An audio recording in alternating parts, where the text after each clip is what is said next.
Olá, bem-vindos a mais um Vida Consciente. Estamos aqui na Arca de Noé.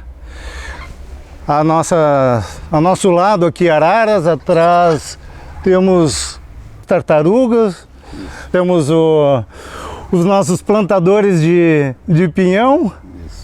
Então estamos aqui cercado do verde, de animais, cercado deste espaço maravilhoso. Vocês vão estar acompanhando a partir de agora. O Hugo vai nos trazer um pouco da sua história, da história como é que nasceu a Arca de Noé. Bem-vindo, Hugo. Muito obrigado, Marcelo. Bom, como nasceu? Eu sou médico e há 20 anos atrás, um paciente, sabendo que eu gostava desde menino, sempre gostei de assuntos de natureza, sempre tive essa preocupação. Um paciente me deu 3 saguias de presente, querendo fazer, achando que estava fazendo um agrado. Um agradinho. Ele, na verdade, estava cometendo uma ilegalidade. A minha esposa não concordou que a gente tivesse isso e eu fui ao IBAMA. E o IBAMA, então, na ocasião, orientou que isso não era possível, era uma situação ilegal, era um crime e que eu tinha 2 alternativas. Uma, entregar os animais, ou criar na época se chamava criadouro conservacionista. Como a gente tinha propriedade, a gente decidiu fazer. E aí a gente passou a receber animais que são apreendidos do tráfico de animais ou animais que são apreendidos em situações, sei lá, aparece um bugio no centro de Novo Hamburgo, um animal que foi deslocado por alguma situação e que não tem mais aonde ser encaminhado. Sempre eram animais encaminhados pelas autoridades e esses animais vinham para cá. No ano de 2008, a gente fez uma reconfiguração, porque a gente começou a ter muitos animais de muitos grupos diferentes e isso estava sendo um problema, vamos dizer assim, de logística muito complexo. Então nós optamos por focar em primatas. E aí o professor Jackson Miller, que é professor no Ensinos, que é o responsável técnico aqui, passou a trazer os alunos da universidade, e a gente começou a trazer alunos de outras universidades para desenvolver trabalhos aqui. O que esse animal pode nos ensinar, já que ele está preso? Então saíram estudos daqui, teses de mestrado, de doutorado, publicações em várias revistas, que foram feitas aqui dentro com o material que está aí. E é uma preocupação que a gente tem, porque essa questão do meio ambiente, se já não era importante, com certeza daqui para frente vai ser cada vez mais a discussão do dia a dia. O efeito estufa é uma coisa que está acontecendo, a produção de lixo é uma coisa que está todo mundo se dando conta que nós já passamos da cota do aceitável. Então a gente vem fazendo um trabalho no sentido de tentar remediar isso, ainda que seja numa escala muito pequenininha, mas eu tento fazer a minha parte.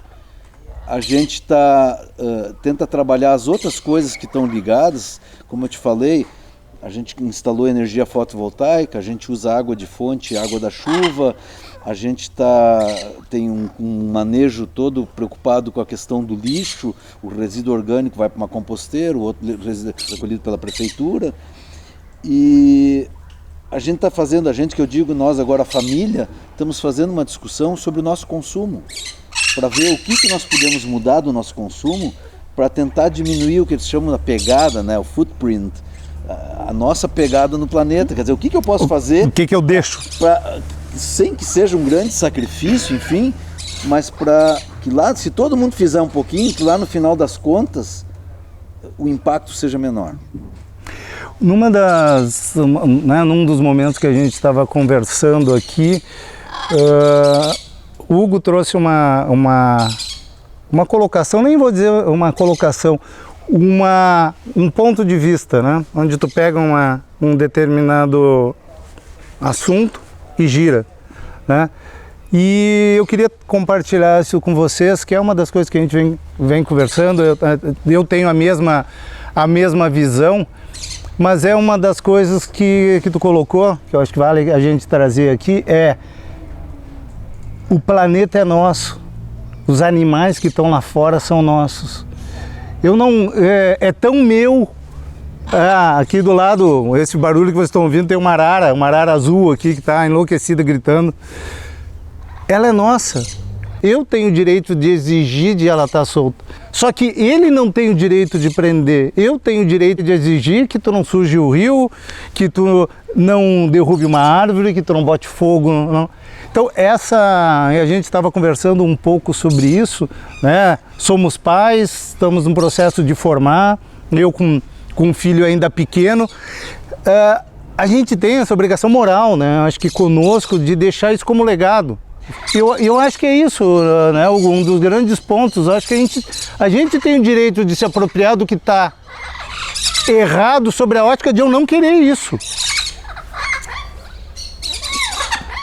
Sabe que hoje eu vi a notícia de que os koalas, aquele ursinho simpático australiano, é considerado extinto na natureza. Embora exista uma grande quantidade mantida em cativeiro na Austrália, em centros, na natureza ele está extinto. E aí eu fico pensando assim, eu tenho dito, talvez seja meio forte isso, mas que os nossos filhos e netos vão cuspir nos nossos túmulos pelo que nós fizemos com o planeta, que também é deles.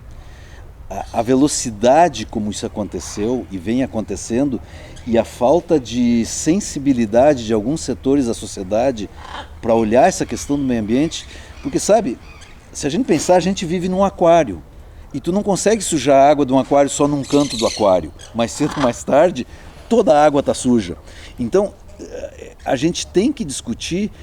Progresso é importante, desenvolvimento é importante, sim, mas tem que ser uma coisa dentro de um conceito de sustentabilidade. Senão não tem futuro. Senão no futuro nós vamos fazer coisas próximas à barbárie para tentar sobreviver. Nesses 20 anos envolvido com essa questão, assim, a quantidade de animais que passaram por aqui, que foram encaminhados para os centros, ou que a gente viu que estavam recolhidos nos centros chama-se centro de triagem dos órgãos oficiais, é uma coisa absurda, de bichos que foram sendo tirados, isso em algum momento falta, isso não se reproduz tão rápido, isso acaba.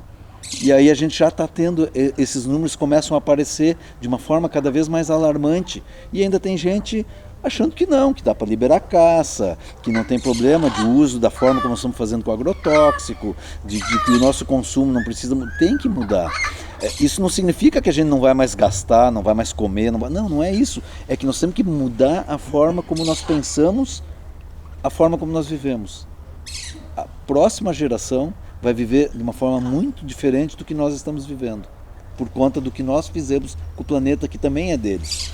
E dentro disso, eu acho que um dos pontos importantes, falando do trabalho e do que a gente tem aqui, que nem o pessoal pensa, não, eu estou pegando os animais, ainda bem que tem um lugar que eu posso levar o animal e que vai devolver para a natureza. Não.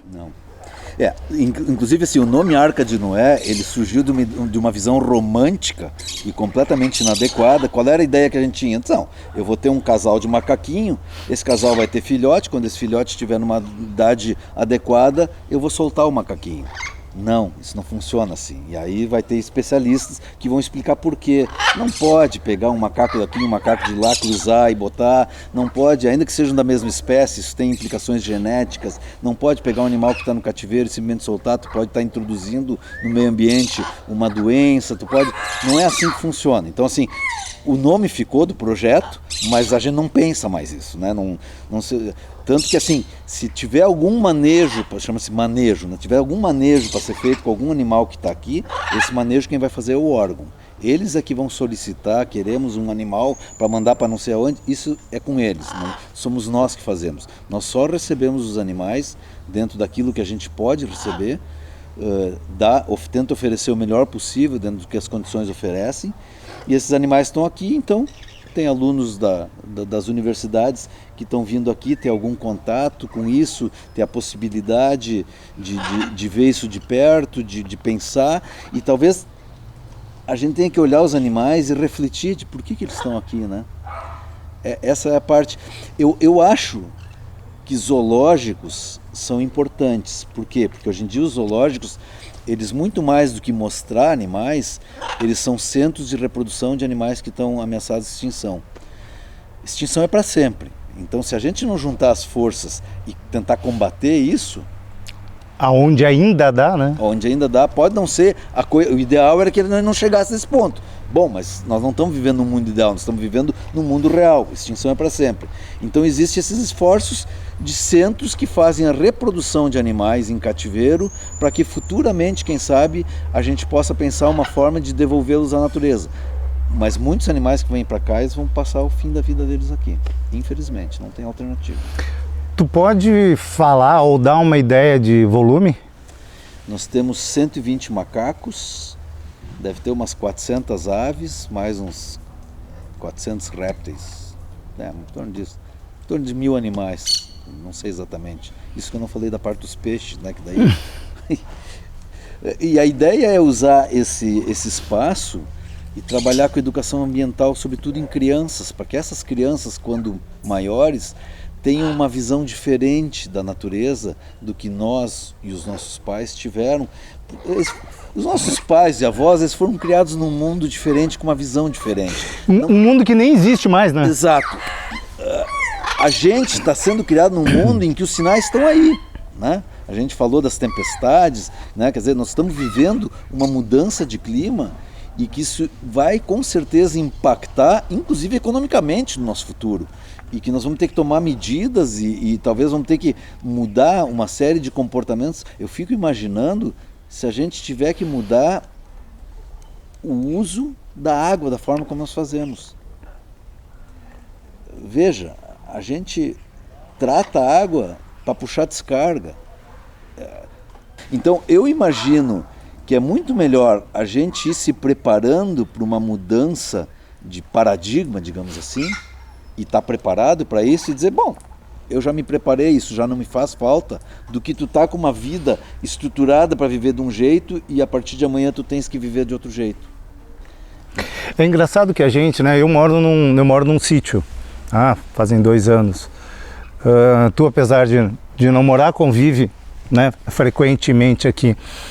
E isso é um afastamento, né? Ou seja, dentro de um ambiente, tu colocou, né, luz fotovoltaica, tem água, tem... Então é um ambiente, entre aspas, controlado dentro desse conceito. Como que se faz isso numa cidade, numa velocidade? Né? A gente estava falando das questões dos alagamentos que a gente teve há dias atrás, que gerou caos completo. Não sei o que fazer, não sei para onde ir, não tenho para onde buscar. Se tu me permites, claro. Eu acho que assim, é urgente que se crie algum gabinete de crise, ou seja qual é o nome, onde se comece a pensar em soluções, em encaminhamentos, em outras alternativas para lidar com esses problemas daqui para frente. Esse é um conceito que a gente não tem no Brasil, né? A gente não tem aqui no Brasil o problema dos desastres naturais, que a gente tem isso em muitos lugares, que a gente está acostumado via televisão aí ver as questões das tempestades e coisa e tal nos Estados Unidos ou Caribe ou região do gênero. Mas está mudando. E rápido. E rápido. Peço um momentinho da atenção de vocês, nós vamos fazer um breve intervalo e já retornaremos.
Estamos de volta no nosso programa Vida Consciente, dentro da Arca de Noé.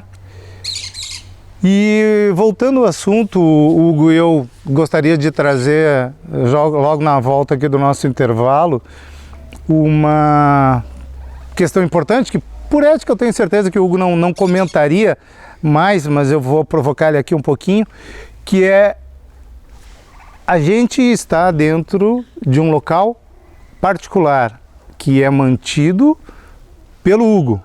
Sim.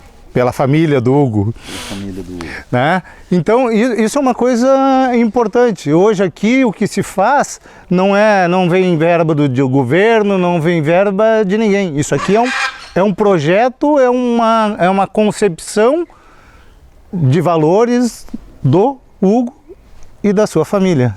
Isso.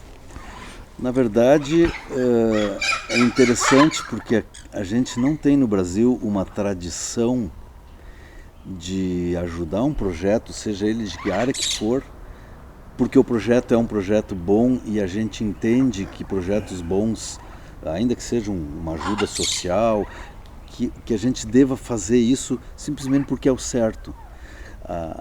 Se alguém vai querer ajudar, eles vão perguntar, mas eu posso abater do imposto de renda? Então, na verdade, tu está dizendo que quem está me ajudando é o governo. Porque se tu está contando imposto de renda, é um dinheiro que o governo deveria... E não tem isso, sabe? O projeto ele é todo privado, sim, a gente tentou estabelecer parcerias, a gente tem dificuldade. Nesse momento tem um amigo montando uma ideia, porque não é uma questão só do agora, né? Eu tenho que começar a olhar agora, veja, um macaco vive 35 anos no cativeiro. Eu tenho 56. Então um macaco que chegar agora, que vai viver 30 anos... ou 35 anos, ele provavelmente vai passar a minha expectativa de vida e eu tenho que começar a olhar para o futuro de como é que isso vai estar equacionado, sabe? Eu não tenho o direito de transferir simplesmente a questão minhas filhas resolvam. Então a gente está buscando ver como funciona. Isso em outros lugares, tu vai nos Estados Unidos, tu vai na Europa, tu encontra lá as pessoas que doam, às vezes de forma anônima, e somas substanciais para projetos, para zoológicos, aquários, museus. Enfim. Heranças. Sabe, então, olha só o que aconteceu com a catedral que pegou fogo. Isso em 2 ou 3 dias já tem mais de 1 bilhão de orçamento já pronto. À disposição. Por quê? Porque as pessoas entendem que a reconstrução daquela igreja, ela é muito, muito importante para a identidade da nação. E isso nós nos desenvolvemos sempre achando que tudo o governo tem que fazer, de que eu não preciso fazer nada. Enquanto que não, a gente como cidadão tem que se envolver nos problemas da comunidade para fazer. Eu escolhi a área do meio ambiente, mas tem gente que talvez possa fazer na área social, adotando crianças, apadrinhando crianças, enfim, sabe, tem várias coisas que se pode fazer, mas que a gente não tem a cultura de fazer.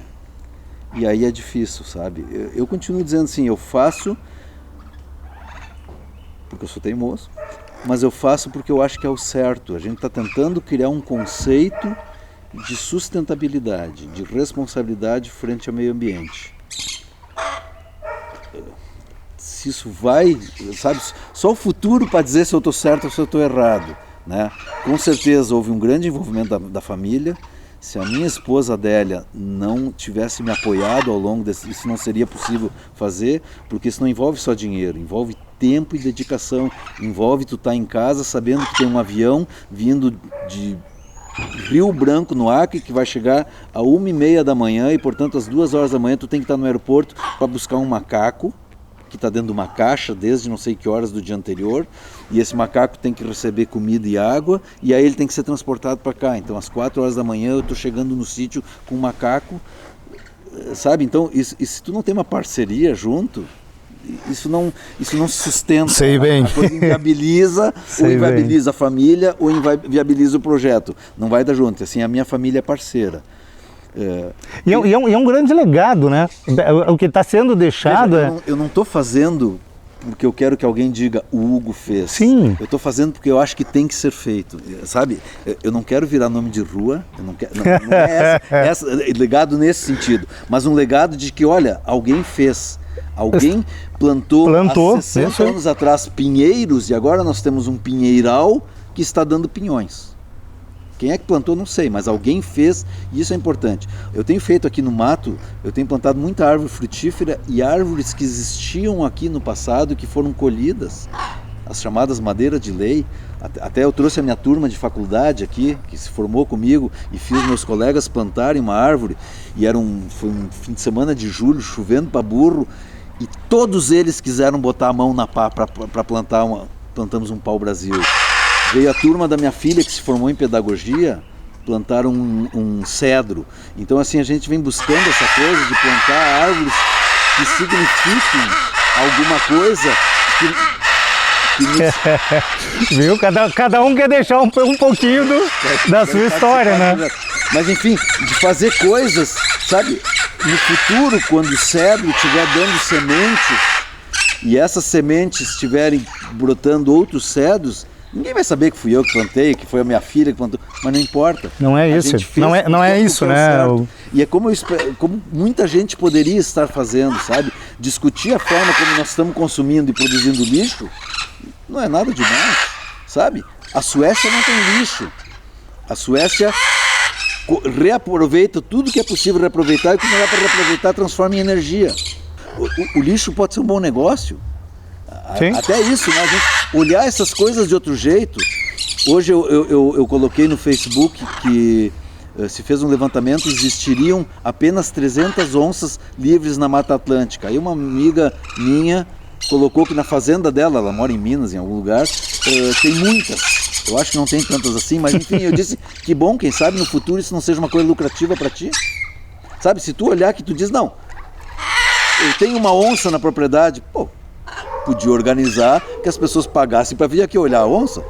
Sei, sabe, a gente pode ter, quem sabe, o boi que eu produzo aqui, ou a soja, pode ganhar um selo de uma área que preserva a onça. Então, nesse sentido que a gente pode ganhar, que o troço não precisa ser visto como um adversário, sabe? Eu sempre digo, eu não gosto de baratas dentro de casa.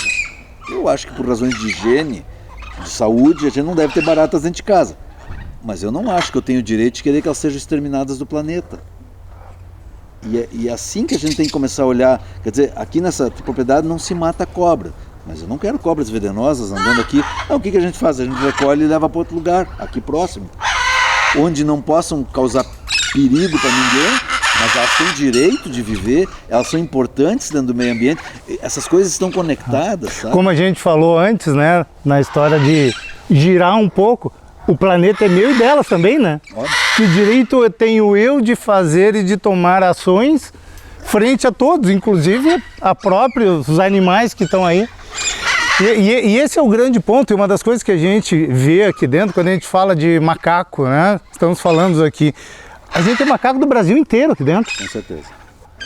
O problema é grave no Brasil todo. E como tu falou, eles, para chegarem até aqui, eles já passaram por várias coisas, né? Com certeza. Primeiro que é um animal, normalmente se tu tens um filhote, as mães não entregam os filhotes. Então já teve um estresse ali, né, na separação desse filhote da mãe. Provavelmente a mãe não viva mais. Aí tu tens o filhote. Aí ele foi tirado do lugar para o qual ele está preparado para viver e foi levado para uma casa. Porque aqui, bem ou mal, a gente tenta reproduzir, deixar esses animais mais em contato com a natureza possível. Estão presos, mas a gente tenta ter vegetação dentro do viveiro. A dieta é uma dieta escolhida por especialistas, né? Mas daí não, o cara leva um macaco para dentro de casa e aí o que ele faz? Bota a roupinha e brinca com ele. O macaco toma uísque, o macaco come bolo, o macaco toma café. Tá tudo errado, né? Tudo errado. E aí para fazer esse animal voltar a ter um comportamento selvagem, não é bem assim, né? A gente tenta fazer esses animais ter uma vida mais próxima possível do que elas teriam na natureza, mas vê, um macaco de Cuiabá que está aqui, nós temos frio aqui, então eles têm que ter aquecimento agora para o inverno, eles têm que ter uma dieta. Eu não consigo reproduzir as coisas que eles comem em Cuiabá porque eu não tenho acesso àquelas frutas. Eles comem outras coisas, frutas, sim, mas são outras frutas, né? Se tu fosse um dia levar esses macacos, especificamente, que é uma espécie ameaçada, que a gente está participando de um projeto maior de reprodução em cativeiro, o dia que for pegar esses animais para tentar levar de volta para a Amazônia, numa área determinada e introduzir, eles vão ter que ser educados a comer o que tem lá. Porque o que eles ganham aqui é uma... Não vão achar lá. Não vão achar lá. Eles vão ter que aprender a comer aquelas coisas lá, sabe? Então, às vezes, dentro de um apelo de ai, coitadinho, que queridinho, que bonitinho, a pessoa termina cometendo uma barbaridade, sabe? Enfim, que resulta nisso aqui. E assim como nós, né, existem vários outros centros no Brasil, com mais ou menos animais, enfim, tentando mudar o conceito, de novo, né, mudar a forma como a gente enxerga o todo. Que é o que a gente vai tentando buscar, que cada um tenha a sua consciência, os seus valores, os princípios, e esses princípios sejam mais próximos do correto, que é conviver em harmonia para com os outros, dentro de um mundo tranquilo, um mundo saudável, um mundo com natureza, um mundo que possa ser perpetuado. Então tivemos a história aqui do Hugo, da Arca de Noé. Espero que vocês tenham conseguido trazer um pouco de um exemplo dessa pessoa bárbara aqui, que se dedica, tem mão dele em tudo, o cuidado, o olho, o zelo, o carinho. É emocionante tu passar e ver o macaco passar por ele e estender a mão. O que eu posso dizer mais para vocês, a não ser agradecer. Obrigado, Hugo, de coração. Gratidão e até o próximo Vida Consciente.